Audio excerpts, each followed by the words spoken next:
It is the 10th of January 2026, and we're enjoying something pretty special right now. Overnight it got up to 7 degrees Celsius, and so when I see that in the forecast, just like the video before last, I dig out the snow into these piles so that the rain will melt whatever snow remains and the hens can have some fun. For the past little while, the hens have been constrained to the yard. Not just they're in a run, I've been able to get them outside a bit, but it took until today for the melt to fully happen, and they are having a wonderful time. And instead of just getting on with my morning chores this morning, I've decided to treat myself to sitting in this nice chair here and watching them for a bit, because it makes me cheerful to see them on the grass. And yeah, you see little Amy in the middle there. She's in the molt, but she's still laying, and she's molting in the middle of winter. So wow, that's pretty amazing. We've been getting a lot of eggs all through the end of December. Didn't get any eggs, except for maybe 3 that I didn't notice, and then they froze, so I gave them to Dudley. But now we're getting like 2 eggs a day. Sabrina's about to lay, Randy's laying in the nest. So that's been really nice, been able to give some eggs away again and actually eat eggs. And we're under the walnut tree here. Black walnut, queen walnut, I'll call her. She's a lovely tree. And she's the biggest one around, and she's the mother of all the black walnuts that are coming up in the meadow, since I figure somebody planted this tree. Our native walnut, the butternut, is in decline, but the black walnut's moving in and doing a great job in the same role. And because we're under the walnut, the grass leaves a little to be desired, I would say. But there's dandelions, and there's yellowfoot. Yellowfoot is also in the molt. She's a very tiny little hen by my standards. Doesn't look that tiny right now, actually, but she is small, rest assured. A very light chicken, as she is, with her cute little noises. And yeah, they just have such a good time. There's Babs. You alright, Babs? Babs has been feeling pretty good lately, I think. She is a hen, but she performs the roles of a rooster, because I don't keep my roosters with my hens, because that never seems to work out very well. But they have their own opportunities to free range and have a good time. And Kevin gets to hang out with them sometimes. You're right, Amy.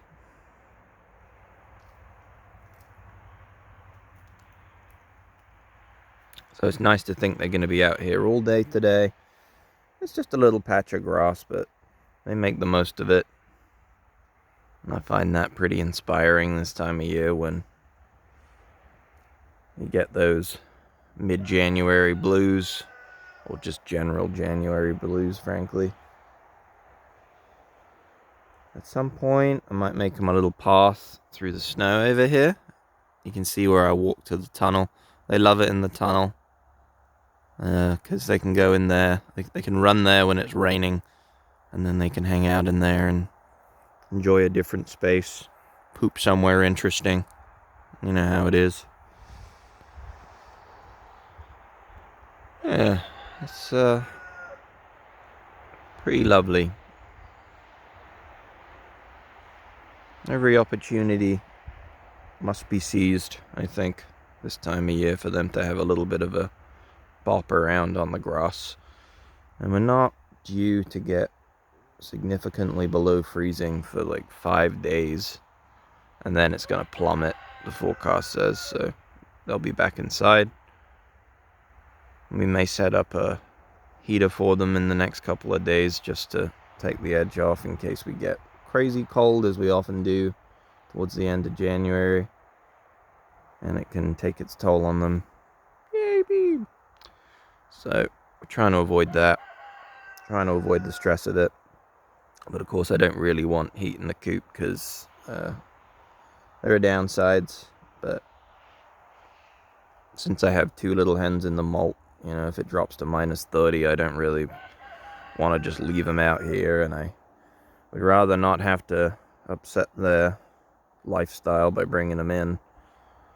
So I think that's the best option, and I'll just keep an eye on them and seal the coop up tight and get it nice. I'm not too warm, but warm enough that everybody can at least relax and enjoy their day as best they can. Very much looking forward to spring. Of course, I bet you at some point today a little army of chickens will march to the driveway, and then they'll get stuck on the driveway because they won't be able to convince themselves to walk on the ice to come back. So I'll have to get some kind of mulch and create a little trail for them so they know where to go. It's a small price to pay for a really fun time for them. Oi! What? What are you doing? That's a bit dramatic. Who even was that? Alright, Yellowfoot. Pearl? Why are you being such a meanie? Get lost.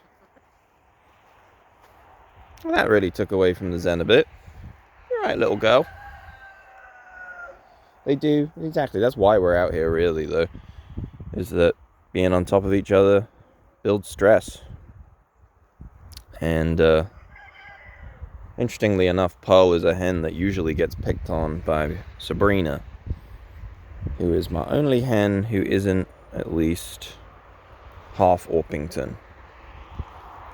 And she's not here right now because she's laying an egg.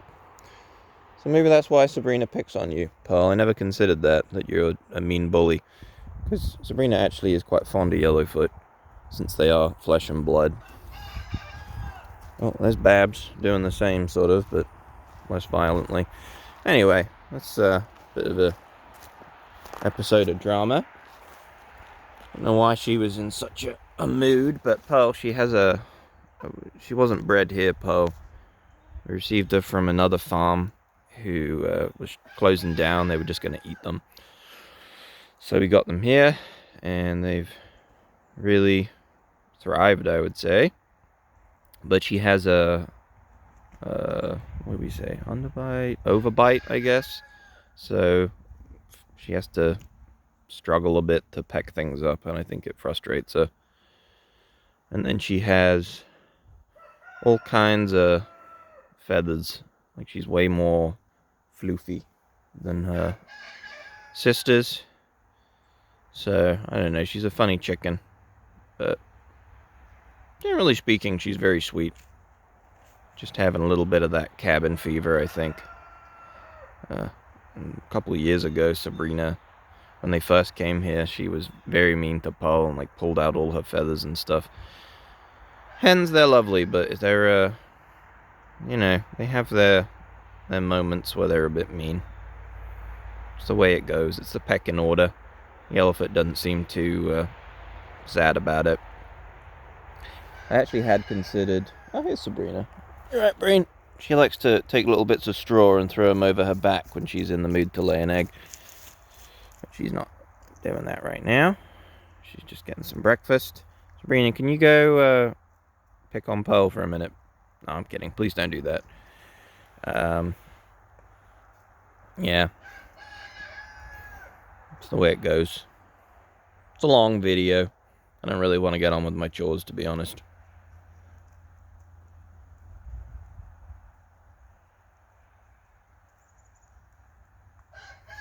In a way, it's kind of nice that Pearl asserts herself, even if she is a bit of a meanie. I've literally never seen her do that, now that I think about it.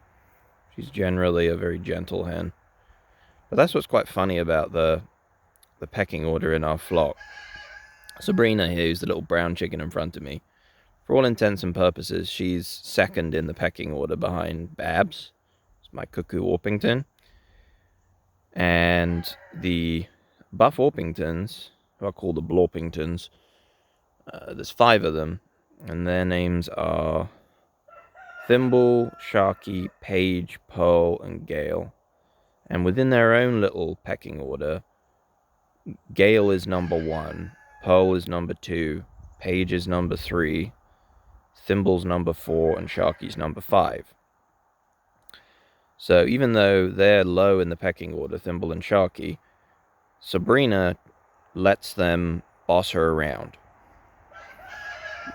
But and she lets Paige boss her around too. But sometimes they'll have a little like skirmish, you know. But Paige always comes out on top. But she very much picks on Gale and Pearl, who are the top of their pecking order. So our pecking order is very much not linear, which is quite strange. And Sabrina, who was hatched on the farm, she was hatched by sweet Shirley Bird, my broody hen, rest in peace, who died last spring. And when Shirley went broody again, Sabrina took her spot, so she was above Shirley in the pecking order.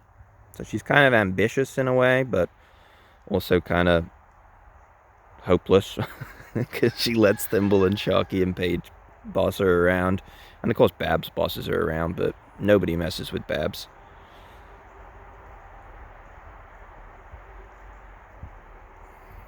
Let's see right now. Yeah, see, Yellowfoot's creeping up behind Paul. Paul doesn't seem to be wanting to throw hands. So, Alright, Thimble. And that's little Leela. Leela, as far as I can tell, is just a clone of Sabrina. They have the same personality, more or less. Hi, Thimble. I love Thimble. She's really cute. Hence her name.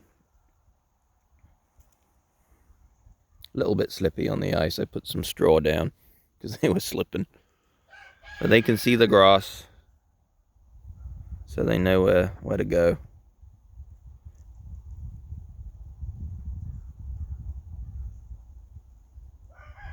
Paul, you can see her looking at Yellowfoot. Be nice. Yeah. She's just tiny. You gotta be nice to her. Paul also has a thing for my rooster Kevin. She'll like wait at his door, and when I let Kevin out, she'll like go hang out with him and squat for him. It's kind of cute. So sometimes I think, to save her the wrath of Sabrina, I might put her and Gale in with Kevin, but I think they would be stressed out about that. So, I don't know. What do you want, Paul? Yeah.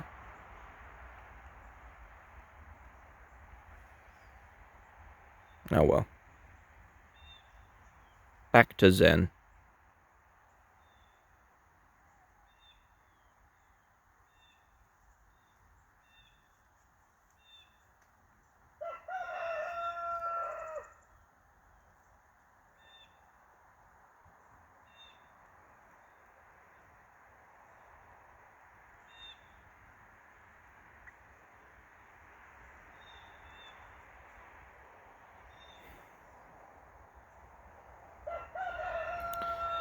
Yeah, I think sometimes the buff Orpingtons, they have to keep the little babies in line, because the 4 babies, Leela, Amy, Randy, and Yellowfoot, are the offspring of the buff Orpingtons, right? Even though they were hatched by Babs and Shirley. And because buff Orpingtons are so sort of docile and mild-mannered, and the offspring are not buff Orpingtons, they've got Wyandotte, and they've got... Oh, she's got a feather in her mouth. She didn't like that. She got a feather stuck in her beak. Paige, can you help her out, buddy? Yeah. They're kind of a little bit more ambitious, a la Sabrina, so they have no problem stealing food from the Buff Orpingtons. I think that's why she was probably picking on her, because she wasn't respecting her authority. You're alright, Paul. She's looking great, so it's all good. It's interesting to note, I think, that even though the Buff Orpingtons have, like, beak things going on, like, I hesitate to say deformities, but I guess they are, because Sharky and Gale have a hooked beak slightly. Their offspring don't. So, I'm pretty sure they were a product of inbreeding. Where's Randy? You alright, Rand? Rand ate too much pumpkin yesterday, and that was my bad. But she's alright. She's chilling. She just laid an egg, potentially. So good for you, girl. I think I'll wrap the video up there, because my fingernails feel like they're about to ping off. And there's a little beeb. Very good. Very, very good, girls. Enjoy.